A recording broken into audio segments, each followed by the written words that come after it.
We are fact-checking Valentine's Day love and longevity. Turns out a strong relationship with another person can add years to your life. And it's also good for your cardiovascular health. So to help us understand all of this, I'm joined by Dr. Nita Bijoor from Oakview Medical Associates. You're board certified in family medicine and lifestyle medicine. And I know social connection is so important with lifestyle medicine. So let's talk more about this. How does longevity and heart health and relationships all play together? Absolutely. So, you know, love evokes an emotion that then races your heartbeat, makes you have palpitations. So that's how I think it gets its term.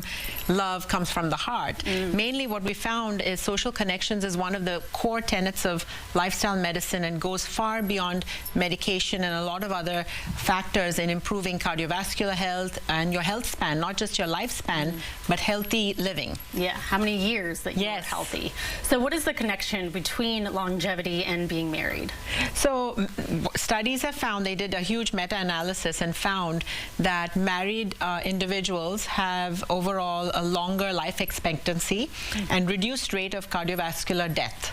So that was really huge to recognize that. And so men have almost a 2.2-year increase in life expectancy at the age of 65, and females have about 1.5 years of longer life expectancy. So and social relationships increase survival rate by 50%. That's awesome. Absolutely. Yes. So let's go on the other side of this. So you said it's good for your cardiovascular health. How can that be so? So what happens is when you are happy and you feel supported and loved, then you also take better care of your health. So one way is you are more adherent to your medications. If you're surrounded by checking up on you. Yes, you have accountability and you have a sense of purpose. Also, you actually release more or lower your cortisol levels, and cortisol is known to increase your blood glucose and also raise your blood pressure. So obviously with lower stress levels, there's lowered inflammation, and inflammation is one of the main factors for cardiovascular disease. So it definitely improves that. 3 top causes of, you know, aging are cardiovascular disease,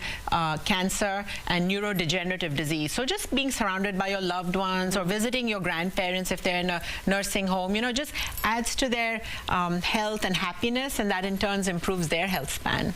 And kind of to touch on that, if you don't have a partner or maybe your partner has passed away, what advice do you have for those people to stay socially connected? Yeah, I think isolation is a big factor in worsening one's health. So just stay connected, you know, whether it's your neighbor or your work colleague or anybody, find a group, find a support group, join a book club, go walking with a neighbor. There's so many ways to just reach out and feel connected, and all it takes is just, you know, checking on your neighbor, checking on somebody you might feel is alone, and just saying, hey, how's it going? Can we go out for coffee? Or just feeling connected, I think, adds joy. You know, number one thing I always say is kindness, respect, and love is number one above all, and that really goes a long way in improving one's health. So I've heard volunteering can also increase your lifespan. Do you know why that is? So I think when you feel a sense of purpose and when you're giving to others unconditionally, volunteering, there's no secondary gain. You're just doing it without any monetary benefit. I think that just adds to your level of fulfillment, which again relaxes your heart, relaxes your cortisol, just is great for the mind and connection, and you feel a sense of purpose because you're giving to others without anything in return, and that's a very valuable thing to have for your health. So all right, well, your wife or husband or whoever it is, they're good for you. So. Yes, and pets are great. Pets and are be good to them on Valentine's Day. All right, thank you so much, Dr. Bijoor, for joining us. Thank you.